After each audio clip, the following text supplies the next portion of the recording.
Silakan yang hormat dipersilakan.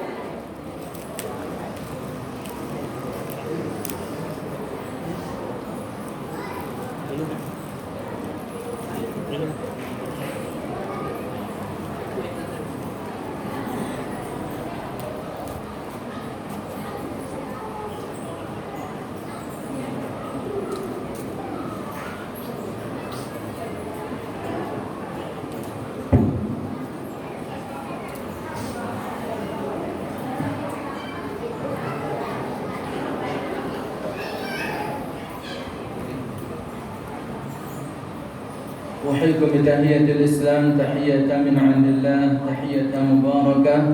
السلام عليكم ورحمة الله وبركاته. وعليكم السلام ورحمة الله وبركاته. Suara Muhammad tolong kan? Tolong balik. Dan tolong peknya. Assalamualaikum warahmatullahi wabarakatuh.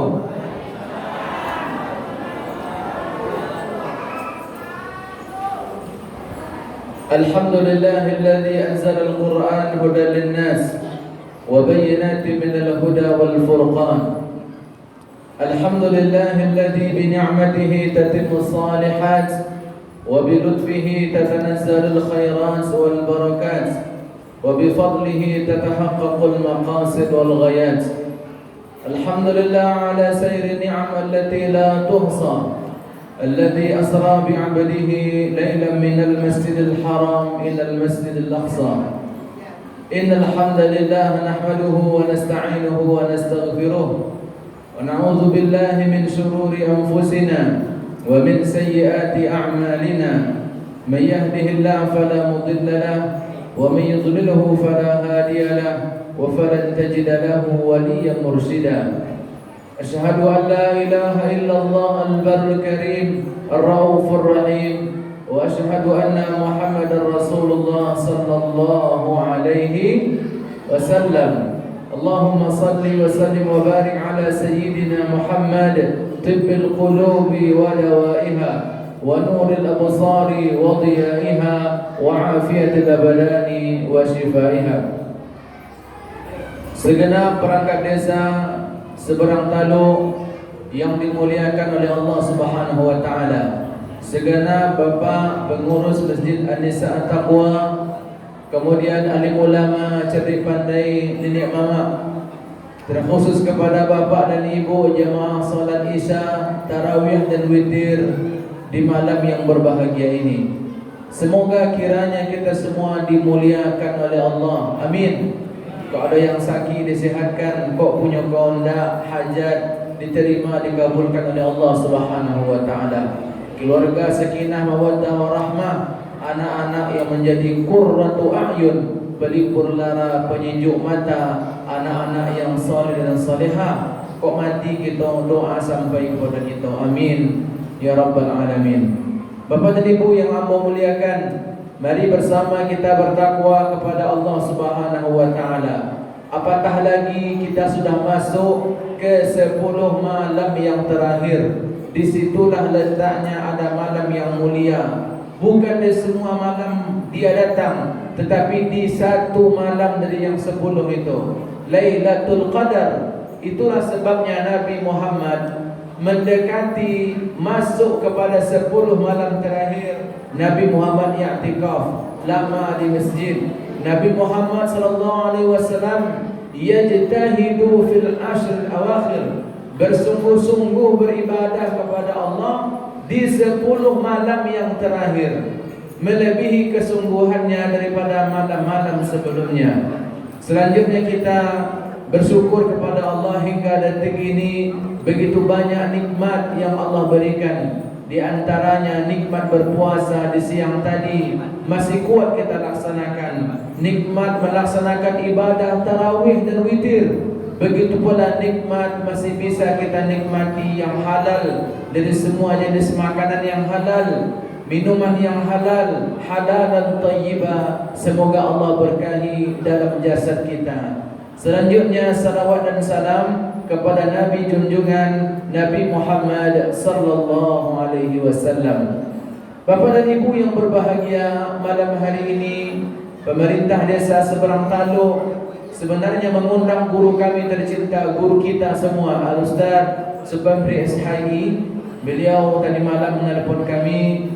Beliau sedang tidak enak badan, sedang sakit. Kita doakan semoga beliau disehatkan. Amin. Dan alhamdulillah juga kami pun malam ini jadual kosong, tadi berbuka bersama di desa Pulau Gedondong. Alhamdulillah malam hari ini kita telah berjumpa kembali setelah hampir 2 tahun mungkin Pak. Musim corona kan pernah tiba kembali lalu sebenarnya. Alhamdulillah kita kembali dipertemukan. Biasanya kajian kita Jumat, dan sekarang Bapak Ibu kita bertemu di malam Ramadan bertepatan dengan acara nuzul Quran. Ada 2 kata. InsyaAllah ceramah kita nak kalah mau agak nak. Ceramah kita sampai sudahnya. Ya kalau rundi malam bahabi minyak, rundi siang bahabi hari, tak ya pun. Dan joleh pisah sedikit dalam komputer dan dapat ini akan bersobek.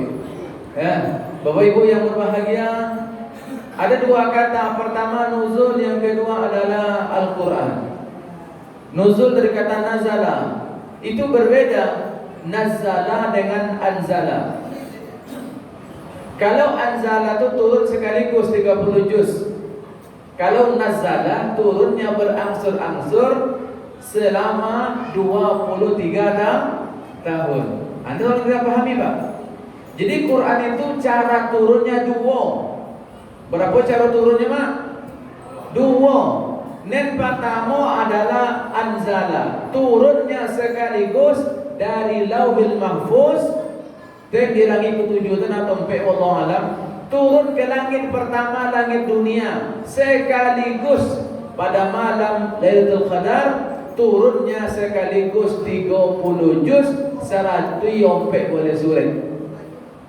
Yang kedua, Al-Quran itu turun tidak sekaligus. Lalu bagaimana turunnya? Turunnya berdasarkan asbabun nuzul, berdasarkan sebab-sebab.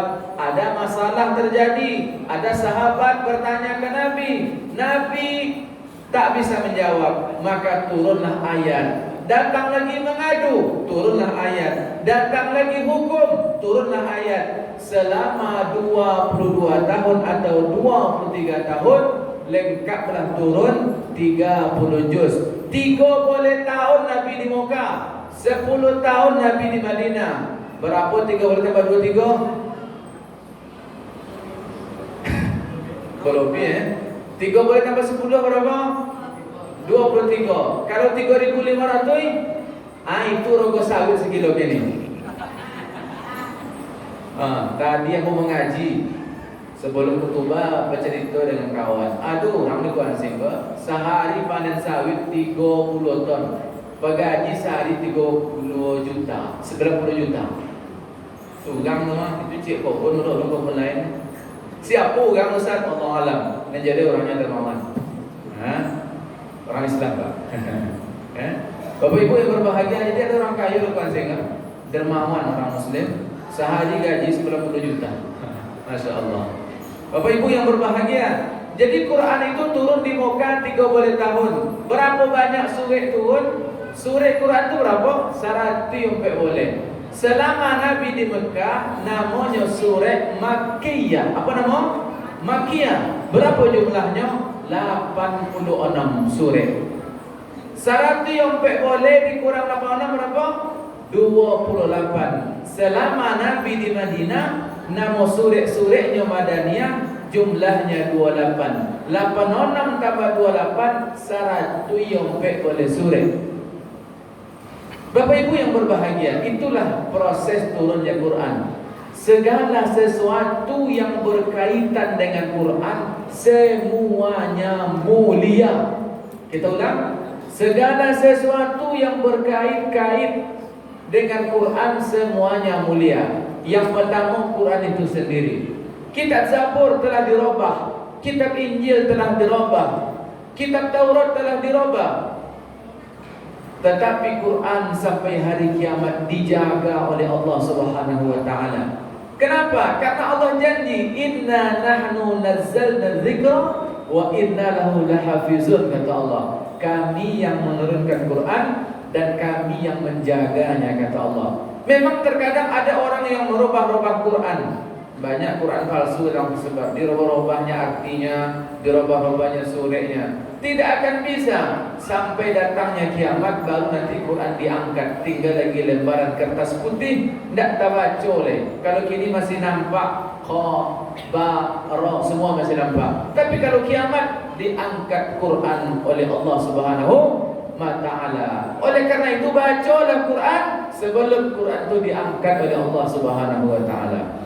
Bapak Ibu yang berbahagia, Quran itu mulia karena dia merupakan kitab penutup, penyempurna dari Taurat, penyempurna dari Injil, penyempurna dari Zabur, penyempurna dari suhuf-suhuf, lembaran-lembaran firman Allah kepada para nabi. Pemuncaknya adalah Quran.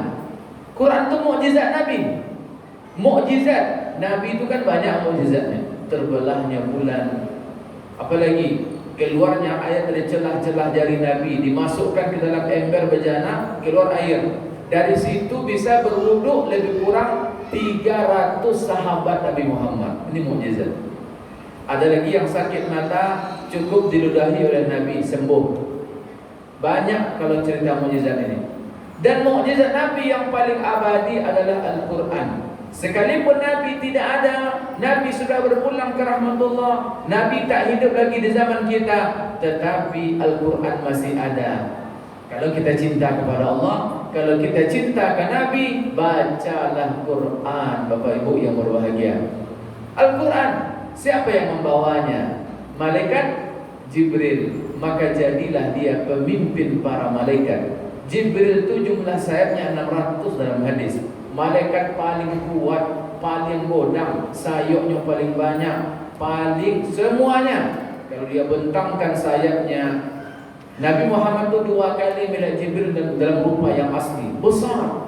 Berteriak di suatu ketika di sebuah nagori yang durhaka, mati orang sekampung. Pernah pula Jibril mengangkat kampung dengan tangannya, nyecampaan balik kampung yang durhaka kepada Allah Subhanahu wa ta'ala.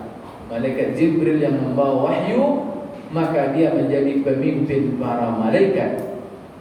Yang kedua, yang ketiga lagi, Quran diturunkan kepada Nabi. Siapa namanya? Nabi akhir, penutup para Nabi. Jadi kalau ada orang seorang Tolok ngaku Nabi, orang Indonesia ngaku Nabi, ini yang berbahaya.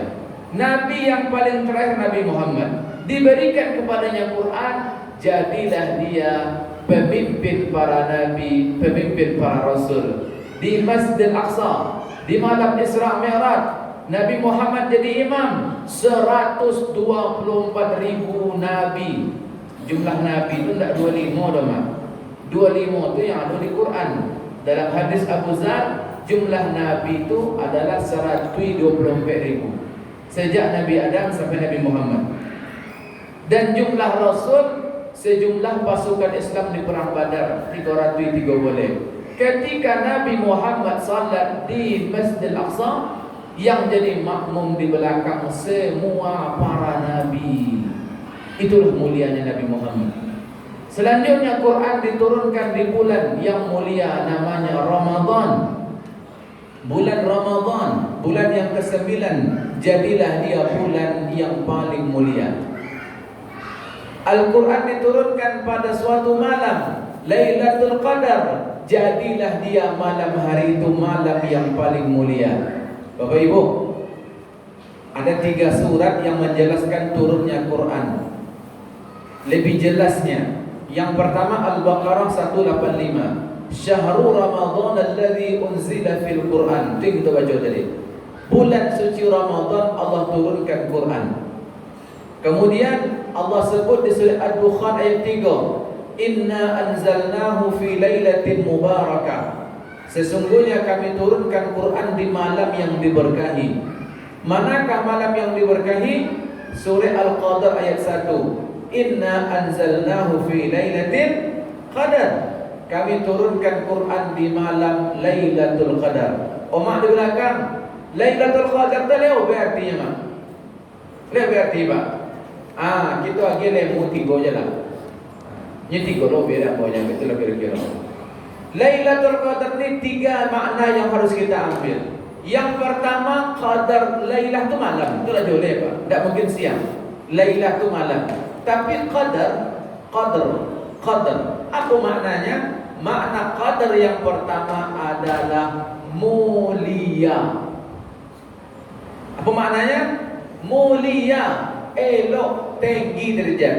Jadi Lailatul Qadar itu malam yang sangat mulia. Kenapa mulia? Quran turun.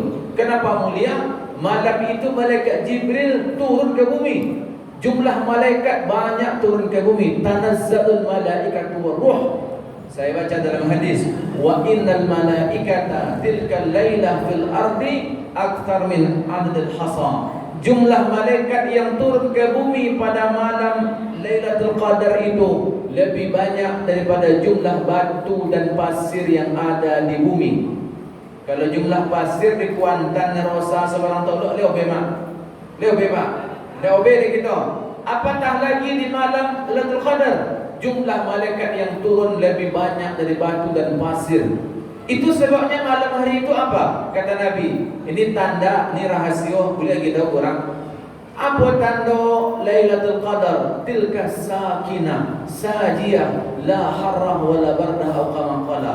Malam hari itu malam yang tenang, malam yang tentram, karena malaikat turun mendoakan orang yang sedang baca Quran, mendoakan orang yang sedang berzikir, mendoakan orang yang sering membantu malam hari itu, mendoakan orang yang banyak beribadah malam hari itu, sampai waktu subuh, sampai waktu fajar, orang-orang yang taat. Makanya 10 malam terakhir kurangi lolok, kurangi tidur, banyak berzikir.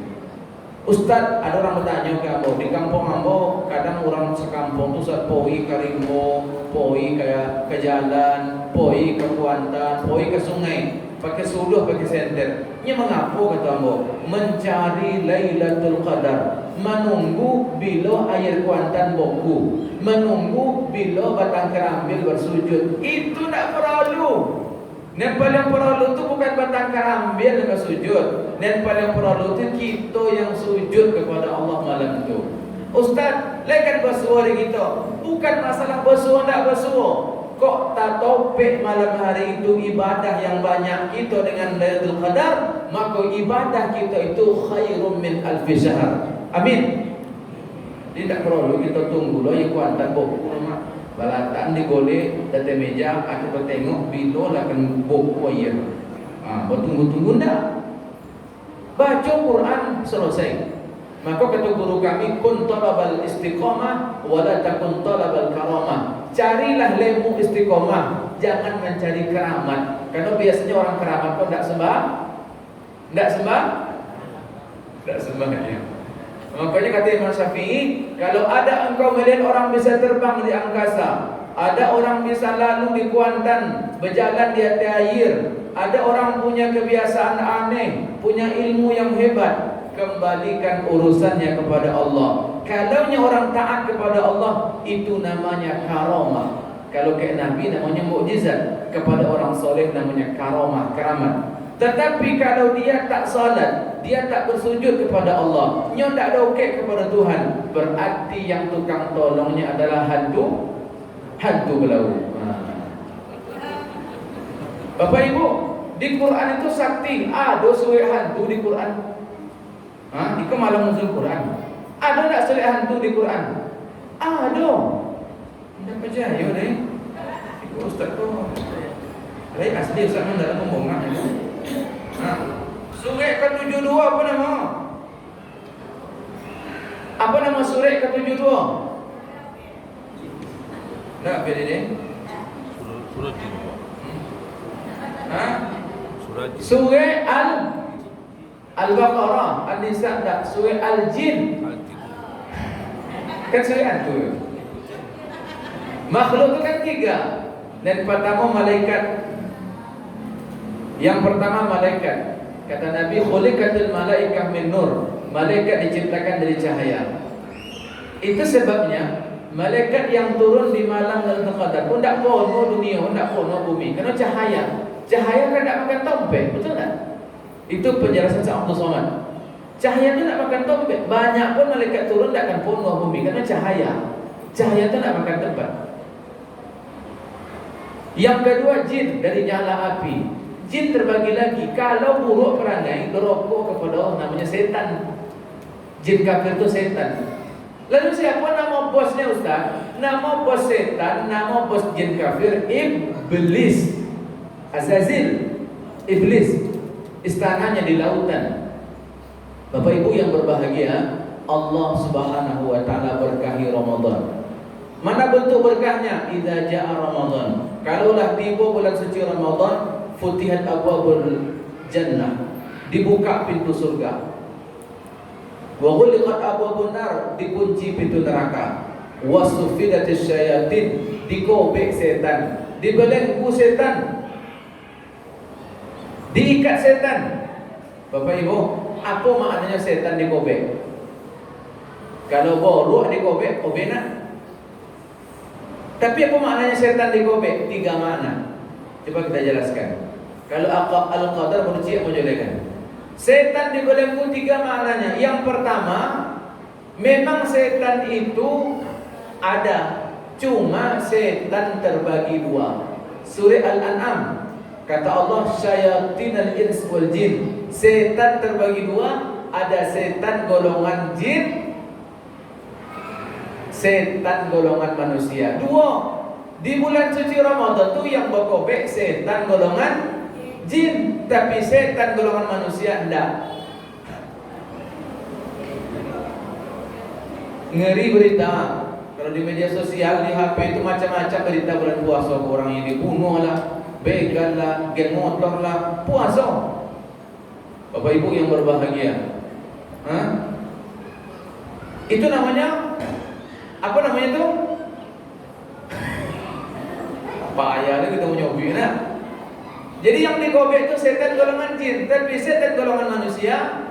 Setan golongan jin takut kepada ayat kursi, tapi setan golongan manusia, setan golongan jin takut ke ayat kursi, tapi setan golongan manusia apakah nyetaki pada ayat kursi? Nah. Yang kedua, apa makna setan dikobek? Makna setan dikobek itu adalah yang dikobek itu jenderal-jenderal setan, yang dikobek itu petinggi-petinggi setan, yang dikobek itu bos-bos big boss setan. Tetapi setan yang sorok-sorok wajib, setan yang kene-kene kebelopen. Alangkah ruginya seseorang, alangkah lemahnya seseorang melawan anak buah setan bulan puasa tak tolok dia. Pagilah makan lontong. Ambo ceramah di Masjid Agung, hadir PLT Bupati. Ambo sampaikan. Adapun orang-orang yang masih membuka toko, tutup pintu depan, buka pintu belakang, buka pintu samping, mari kita ajak mereka bertakwa kepada Allah. Tiba himbauan Bupati. Tidak, tolong katanya, jangan dibuka. Suatu ketika Ramadan dulu datang orang dulu dekat kami, Ustaz, kami apa aja, itu kode sianu bukanya nya. Kata kami, tanda tangan kami tidak laku, kata kami. Betul tak? Tanda tangan Ustaz itu cie lakunya mah. Bila lakunya sudah ceramah malam Ramadan datang budak-budak SD, Ustaz minta tanda tangan dia. Itu lakunya. Tapi untuk menutup tempat maksiat tidak laku tanda tangan kami. Betul tak? Betul. Tanda tangan kami laku ke anak-anak, duit rapor anak-anak laku tanda tangan kami. Bapak Ibu yang berbahagia, itu makna kedua. Kalau ada orang pagi lah makan lontong, siang beko lah makan nasi bungkus lah beko. Nya banyak orang makan buka siang mah. Tolong di Bapak Ibu, tolong tandai maksudnya anak-anak kita jangan sampai makan siang seperti itu. Jaga dirimu dan keluargamu dari siksa api neraka. Kan itu kata Allah surah Al-Tahrim. Ya ayyuhallazina amanu kutiba alaikumusiyam. Itu puasa. Ya ayyuhallazina amanu qu anfusakum wa ahlikum nar. Jaga dirimu dan keluargamu dari siksa api neraka. Artinya apa? Bulan puasa setan dikobek bos-bosnya. Tetapi ternyata orang masih ada tidak puasa. Berarti nyokala bapa orang melawan anak buah setan. Ba apa na caro besok ko na cowe kan bapa orang malawan bosnya Pak. Ndai labi tu mah. Hah? Ibaratnya jatuh seorang tolo, order melawan si posan dia kalah gitu. Ba apa lo kan melawan si posan rim? Dia paham Pak? Itulah kira-kira. Yang ketiga, apa makna setan digobek? Makna setan diikat itu adalah setan di bulan Ramadan itu payah menggoda manusia. Terikat, terkunci. Kenapa terkunci Ustaz? Bukan puasa. Karena setan itu lalu dalam peredaran darah kita. Dalam tangan ambo, tangan bapak ada namanya pembuluh darah. Pembuluh darah. Pembuluh darah itu di situ lalu setan. Kata Nabi Muhammad, Inna syaitana yajri min bani Adam majrad dam. Sesungguhnya setan masuk ke tubuh manusia, beredar lalu di jalan di peredaran darah. Maka persempitlah kata Nabi. Bagaimana cara kita persempit? Dengan berpuasa. Makanya orang puasa itu payah setan menggoda, payah setan mengganggu. Kalau nak belajar ikhlas, puasa lah. Karena orang puasa itu tak ikhlas. Yo benar-benar ikhlas. Kenapa? Tidak ada orang di rumah tu surang-surang liau. Ya surang-surang liau Pak. Ya liau. Surang liau di rumah tu nya. Entah mau ngomong apa dia bahasa surang dulu. Surang liau di rumah tu nya. Bawa sungguh itu banyak sekali makanan. Dalam kulkas banyak sekali. Tetapi walaupun surang liau di rumah tu, tak liau makan. Ndak liau makan. Apa ndak liau? Karena liau takut kepada Allah Subhanahu wa ta'ala. Itulah hebatnya orang puasa tu. Hebatnya liau memang. Ndak ya, Pak? Jadi orang puasa tu orang paling ikhlas. Subhanallah. Subhanallah. Bapak Ibu yang berbahagia, itu maknanya. Selanjutnya al-qadar. Qadar yang pertama mulia karena malam itu mulia, turun Quran, turun malaikat, turun rahmat. Yang kedua qadar itu maknanya adalah maqadir, yuqaddir. Lailatul Qadar itu maknanya ditakdirkan, diberi, dibagi-bagi. Apa yang dibagi Ustaz? Bukan minyak gratis, bukan sembako gratis, bukan lopek gratis. Tetapi apa yang dibagi-bagi? Rasoki setahun yang akan datang. Takdir yang akan datang. Tapi ada berita elok sepagi di Limono pasar murah. Leo memang. Hanya kalau orang-orang kecok beda mah. Ada ceritanya mah. Tapi cerita kok ya cerita lah, setidaknya itu cerita. Baliklah anak pertama rayo diberi oma, anak pertama beri peti 3 juta. Anak kedua beri peti lo ke omanya 3 juta. Anak ketiga beri peti 1 juta. Lah berapa peti oma? 7. Kan banyak. Lalu ternyata omak kau menangis di sudi lemari sambil megang peti. Itu katanya apa kami? Habis kau menangis katanya. Itulah kami buat yang bu. Kalau 10 juta peti gitu kan. Le paham mak? Le paham? Kalau tak paham nak aja. Kalau 10 juta peti gitu kan itu kan 7 jutanya. Contohnya. Bapak Ibu yang berbahagia, jadi malam Lailatul Qadar itu dibagi rasoki setahun yang akan datang. Makanya malam itu kita cari agar rasoki kita murah setahun yang akan datang. Yang ketiga, Al-Qadar itu maknanya apa? At-tadyiq, sempit. Maksudnya, ya bukan bumi kau sempit, tapi maknanya saking banyaknya malaikat turun, begitulah malaikat berdesak-desakan di bumi. Tapi tak terasa oleh kita, Pak. Itulah berkahnya Lailatul Qadar. Bapak Ibu, kembali kepada Quran. Kota Mekah, Madinah diturunkan Quran. Jadilah dia 2 kota yang mulia, 2 kota yang tak dimasuki oleh Dajjal. Ciri hari kiamat terbagi 3. Yang pertama, tanda yang telah terjadi, terbelahnya bulan, diutusnya Nabi. Yang kedua, tanda hari kiamat yang sedang terjadi. Sama-sama pahamlah kita. Narkoba, khamar, zina, segala sesuatu dosa yang dibuat itu tanda kiamat yang sedang terjadi. Lalu ada lagi tanda kiamat yang belum terjadi. Mana itu? 10 tanda godam. Dajjal muncul, kabut sebelumnya muncul, ad-dukhan kan, turun Nabi Isa, Bapak Ibu, terbit matahari dari barat. Nanti Dajjal masuk ke kota-kota di dunia. Hanya 2 kota yang tidak bisa masuk, karena 2 kota akan dijaga oleh malaikat, yaitu kota Mekah dan Madinah. Begitu hebatnya kota Mekah Madinah, karena Quran turun di situ. Selanjutnya Quran diturunkan untuk umat kita ke umat Nabi Muhammad. Maka Allah sampaikan kuntum khaira ummah, kita ke umat terbaik. Kalau kita berpegang kepada Quran, kita jadi umat terbaik. Bapak Ibu yang berbahagia, banyaklah orang minta ubek ke dokter, banyaklah orang minta ubek ke spesialis, banyak orang risau datang ke pakar risau. Apa namanya dokter risau, Bapak? Psikiater. Bukan seputer kan? Kalau seputer lain kan? Datangnya ke psikiater. Karena kodok risau. Ada petang bersua dengan ibu-ibu, nyapu sakit, gaduh-gaduh. Gaduh-gaduh tu mah ubeknya darah besar serang, rasul-rasul dalam badan. Ubeknya berzikir. Ala bizikrillah tatma'innul qulub. Dengan berzikir hati tenteram. Baca Quran. Bapak Ibu, bertanya aku ke jamaah Masjid An-Nisa Taqwa. Lah khatam baca Quran 30 juz? Ola, nenola ola jana ola ola. Kurang sampai waktu tiba, nak ya po. Ola ulun. Yang ulun masih ada kesempatan. Quran itu 323.571 huruf. Kalau bulan Corai, 1 huruf dibalik 10 pahala. Tapi kalau di Ramadan lebih pada itu. Bismillahirrahmanirrahim. Berapa jumlah hurufnya?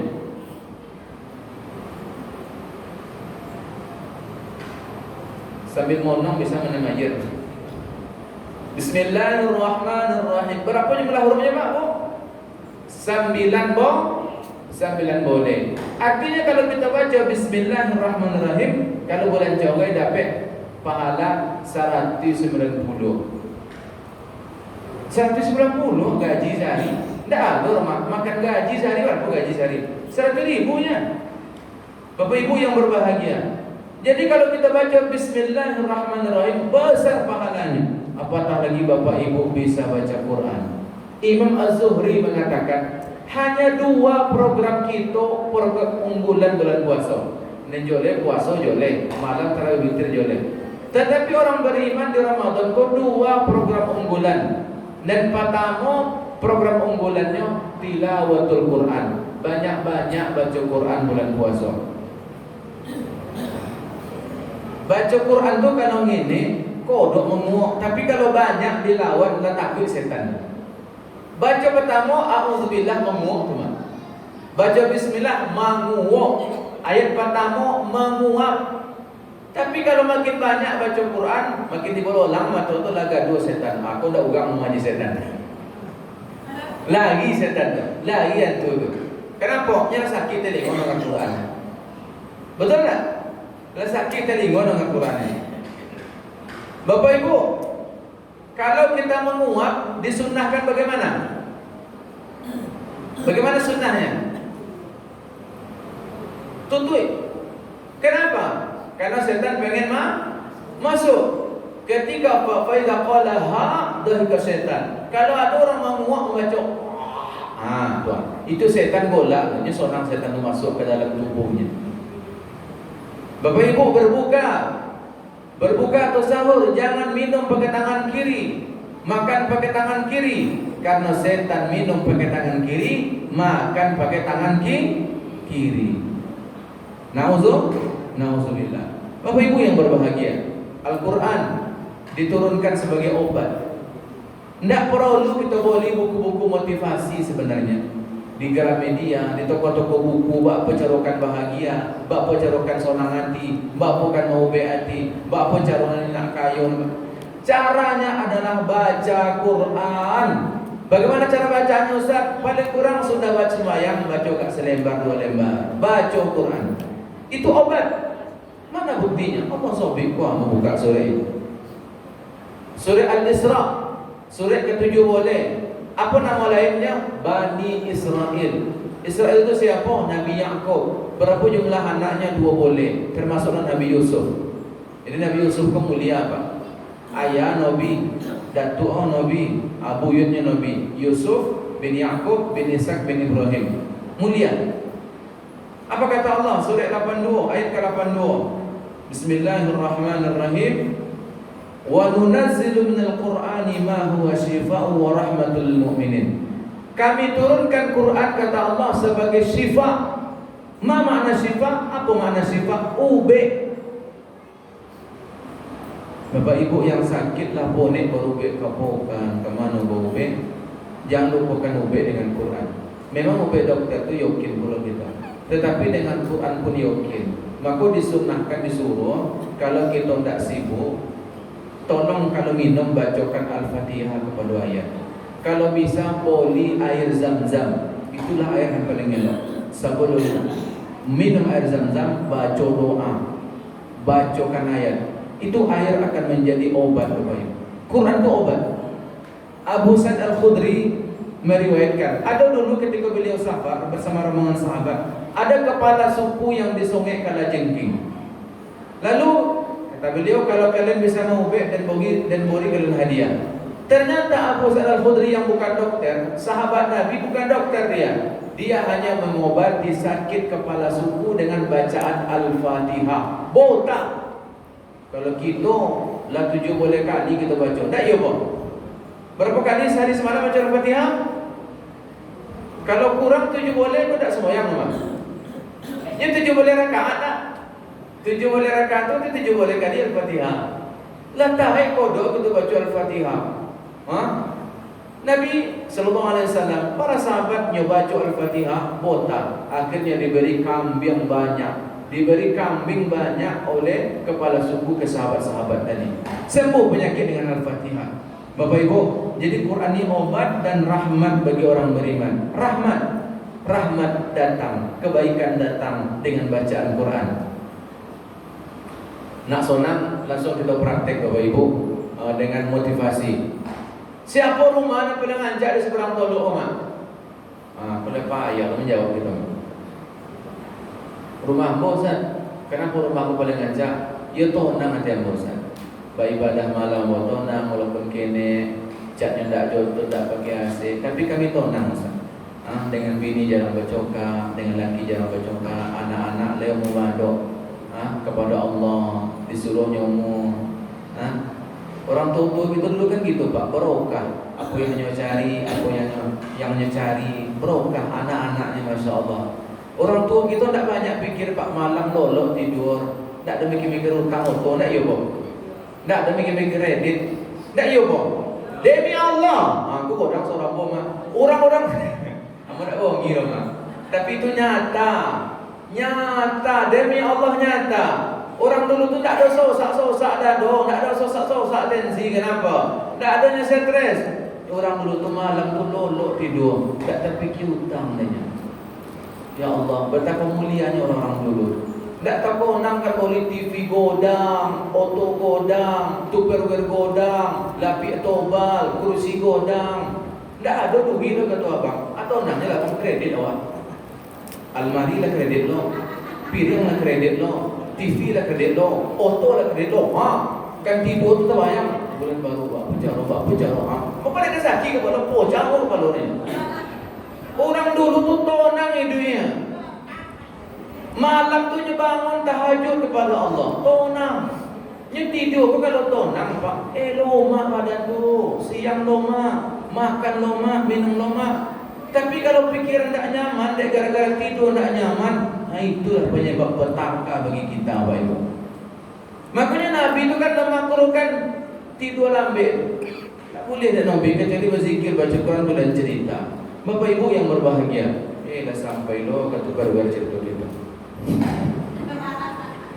Lah, praktek. Bapak Ibu tadi bertanya ambo, mana rumah yang paling rancak? Rumah sekalipun rancak di dunia, boleh tak kita bangun rumah? Boleh. Tak masalah, silakan biar rumah, tak masalah. Kalau bisa rumah kita tuh yang paling ancak ruang tamu. Karena tamu yang datang kita muliakan, kita letakkan di kamar khusus. Memuliakan tamu itu godang pahalanya. Bukan diletakkan di kamar buruk. Kan begitu. Bapak Ibu yang berbahagia, tadi yang membaca hadis sebelumnya pun mendengar tapi